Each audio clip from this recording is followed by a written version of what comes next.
श्रीनाथ जी गुरु गोरखनाथ जी के चरणों में आदेश आदेश आदेश। महामाई महाकाली भैरव बाबा भगवान दत्तात्रेय जी के चरणों में आदेश आदेश आदेश। आप सभी को आदेश आदेश। मैं शावर मंत्र साधक प्रवीण आप सभी का आपके अपने चैनल एस्ट्रो शावर मंत्र पर बहुत बहुत स्वागत करता हूं। होली की वजह से 2 दिन से हम वीडियो नहीं डाल पाए, इसके लिए माफ़ी चाहेंगे। बात चल रही है मार्च महीना वृश्चिक लगन वृश्चिक राशि वालों के लिए कैसा रहेगा। जैसा कि आप सभी जानते हैं, वृश्चिक राशि पर शनिदेव की ढैया शुरू हो चुकी है और 5 मार्च को शनिदेव के उदय होने के साथ साथ आपकी कुछ ना कुछ दिक्कतें भी बढ़ सकती हैं। लेकिन घबराने की आवश्यकता नहीं, क्योंकि यह चैनल है जहां पर आपको प्रत्येक चीज का समाधान मिलता है।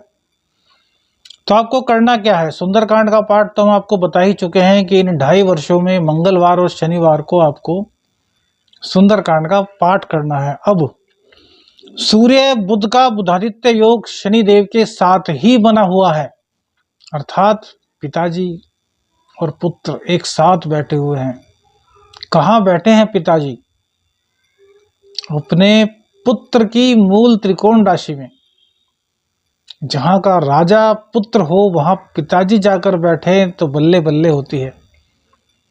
तो भैया व्यापार में लाभ देंगे, राजनीति में हैं आप तो वर्चस्व बढ़ा देंगे, साझेदारी में भी कहीं ना कहीं आपको लाभ ही दिलाएंगे। व्यापार के नए नए अवसर आपके पास आएंगे, मन प्रसन्नचित हो जाएगा।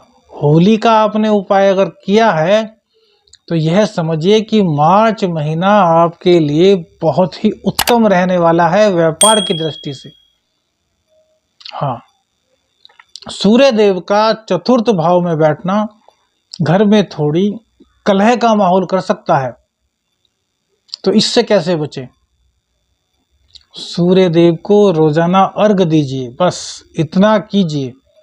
सूर्य देव जल्द ही अब चेंज होने वाले हैं, तो आपकी राशि से आपके लग्न से पंचम में आ जाएंगे। वहां का राशिफल अलग होगा, वह आपको बाद में बताएंगे। लेकिन फिलहाल इन 15 दिनों की बात करें तो सूर्य देव आपको मालामाल करने वाले हैं। 15 तारीख के बाद सूर्य देव राशि परिवर्तन करते हुए आपके पंचम भाव में आएंगे।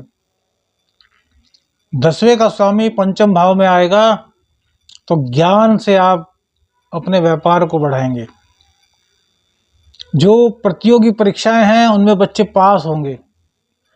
बच्चों की मन में पढ़ाई के प्रति अभिरुचि जागेगी। हर तरफ से उनको एक सकारात्मक माहौल मिलने वाला है। गुरुदेव पंचम भाव में विराजमान हैं अपनी ही राशि में, तो भैया परीक्षा में सफलता तो आप तय मानिए। आपने थोड़ी सी मेहनत की है, उसका रिजल्ट आपको उससे थोड़ा ज़्यादा ही मिलने वाला है। बहुत अच्छे अंक चाहिए तो थोड़े और ज़्यादा मेहनत कीजिए। परीक्षा का टाइम चल रहा है, मन लगाकर पढ़ाई कीजिए। वृश्चिक लगन वृश्चिक राशि वालों के पास होने की, अच्छे अंकों से पास होने की, टॉप होने की पूरी उम्मीद इस महीने में की जा सकती है। शनिदेव चतुर्थ भाव में बैठे हैं अपनी मूल त्रिकोण राशि में, यह भी कहीं ना कहीं आपके लिए अच्छा है। हालांकि माँ से आपके थोड़े संबंध खराब हो सकते हैं। माँ माँ ही होती है, तो माँ से बनाकर रखिए, माँ की सेवा कीजिए। माँ ने 2 बातें कह दी, कोई बात नहीं, उन्होंने आपको पाला है, पाल पोस कर बड़ा किया है। तो भैया इस चीज पर आपको पूरा ध्यान रखना है कि किसी भी हालत में माँ का अपमान आपको नहीं करना है। राहु देवता आपके 6ठे भाव में हैं, तो आप देख रहे होंगे पिछले लगभग 13-14 महीनों से आपके जीवन में अचानक से बहुत सारी बातें हो रही होंगी।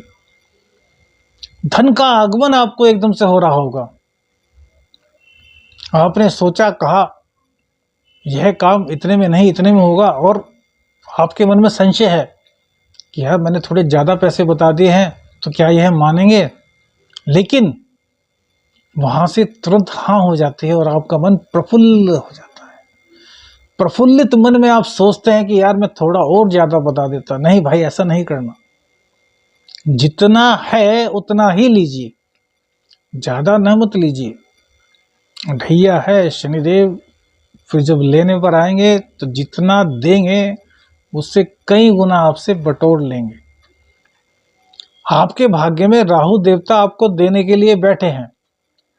तो कहते हैं ना कि व्यापार में कोई 3 रुपए कमा रहा है तो आप 4 कमा लीजिए। बस 5 या 6 के चक्कर में पड़ेंगे तो आगे आने वाले टाइम में आपको उसके दुगने तिगने चुकाने पड़ सकते हैं। डराने की बात नहीं है, बहुत लॉजिक की बात बता रहे हैं, बहुत अनुभव की बात बता रहे हैं। राहु देवता आकस्मिकता देंगे, आपके व्यापार को बढ़ाएंगे, आपके धन को बढ़ाएंगे, लेकिन आपको किसी को अनावश्यक रूप से लूटना नहीं है। बहुत सारी चीजें आप देख रहे होंगे, वृश्चिक राशि वाले लोग हैं तो आपके जीवन में हो रही होंगी। हो रही हैं तो कमेंट्स करके जरूर बताइएगा। बात करते हैं मंगल देव की। तो मंगल देव फिलहाल सप्तम स्थान में हैं और फिर राशि परिवर्तन करेंगे। सप्तम स्थान में बैठे हैं, अपने घर को देखेंगे तो व्यक्तित्व में ऊर्जा आ जाएगी, पराक्रम, ओज बढ़ेगा। मंगल देव शक्ति का प्रतीक है तो शक्ति आपके अंदर कुट कुट के भरेगी। जो आलस्य था उसका तो पूरा सत्यानाश कर देंगे मंगल देव। जहां मंगल देव है वहां भला कैसे हो सकती है उदासी? नहीं होगी। उसके बाद ये अष्टम स्थान में जाएंगे तो आपको चोट चपेट का भय हो सकता है। चोट चपेट से आपको बचना है। वाहन तेज नहीं चलाना, बहुत सावधानी से आपको वाहन चलाना है। और भैया यदि अल्कोहल आदि लेते हैं तो इसको कम से कम 45 दिनों के लिए तो बंद कर दीजिए, क्योंकि यह आपके साथ कुछ ना कुछ चोट चपेट की दुर्घटना की आशंका को और ज्यादा बढ़ा देगा। हालांकि शनि देव की दृष्टि रोग रिपु ऋण पर होगी। रोग रिपु ऋण पे शनि देव की दृष्टि होने से रोग रिपु ऋण कम होंगे, लेकिन मंगल का स्थान है और छठे का स्वामी 8वें में चला जाएगा तो दुर्घटना की थोड़ी संभावना बनेगी। तो यहाँ आपको पूर्ण रूप से संभल कर रहना है, बिल्कुल तल्लीनता से, कहते हैं ना सावधानी से आपको वाहन चलाना है। अष्टम में गोचर के हिसाब से चंद्रदेव उस वक्त विराजमान थे जब मार्च माह का उदय हुआ। तो चंद्रदेव का अष्टम में होना अनर्गल बातों को मन में लाता है, तो इनसे बचना है। जो बातें हुई ही नहीं उन बातों को आपके मस्तिष्क में ला देता है, यह चंद्रमा है। तो इस चीज से आपको बचना है। कुछ दिन बोधरेशन में गुजरेंगे आपके चंद्रदेव के कारण, तो उस समय में कुछ ऐसी बातें होंगी जिनका वास्तव में कोई अस्तित्व ही नहीं होगा, लेकिन वो आपको परेशान करेंगी। जैसे बेवजह का शक, किसी भी बात को मन के अंदर तक ले जाना और उसको बार बार सोचते रहना, यह सब चीजें नहीं करनी है। मंगल देव हम आपको बता चुके हैं कि शनिवार में और मंगलवार में जब आप सुंदरकांड का पाठ करेंगे तो मंगल देव के दुष्प्रभाव से बच जाएंगे और शनि देव की प्रसन्नता आपको प्राप्त होगी। जो ढैया है उसका असर भी बहुत कम रह जाएगा। और जो बजरंग बली की शरण में होता है भैया, उस पर तो एक अभेद्य कवच बन जाता है, अभेद्य कवच जिसको कोई नहीं भेद सकता। हनुमान जी ऐसे अभेद्य कवच हैं जिनकी कृपा में अगर कोई आ गया उसको कोई भेद नहीं पाएगा। रावण ने जब मां नील तारा की एक तांत्रिक विद्या से, एक तांत्रिक विधि से पूजा की तो एक ऐसा अभेद्य कवच बनाया जिसको देवी देवता कोई भी नहीं भेज सकता था।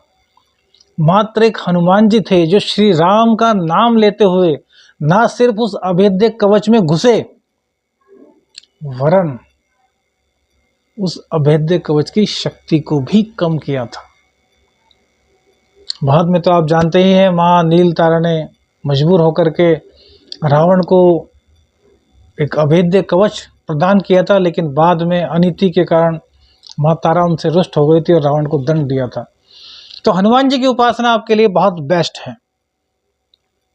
केतु देव द्वादश भाव में है तो विदेश की यात्रा का योग आपको बनेगा। हालांकि यह इम्प्लीमेंट तो कम ही होने के चांस दिखाई देते हैं, लेकिन फिर भी विदेश से अर्निंग के योग आपके बनेंगे, लेकिन उसमें कहीं ना कहीं थोड़ी दिक्कत आ जाएगी। तो उस दिक्कत से आपको घबराना नहीं, दिक्कत के पार होंगे तो विदेश से अर्निंग होगी। उपाय के तौर पर जो एक लास्ट में पूरा एक अलग ही उपाय बताते हैं, उसमें यही है कि हनुमान जी को चोला आप जरूर चढ़ाएं और सुंदरकांड का पाठ करें, आपका कल्याण होगा। श्रीनाथ जी गुरु गोरखनाथ जी के चरणों में आदेश आदेश आदेश। अलख निरंजन।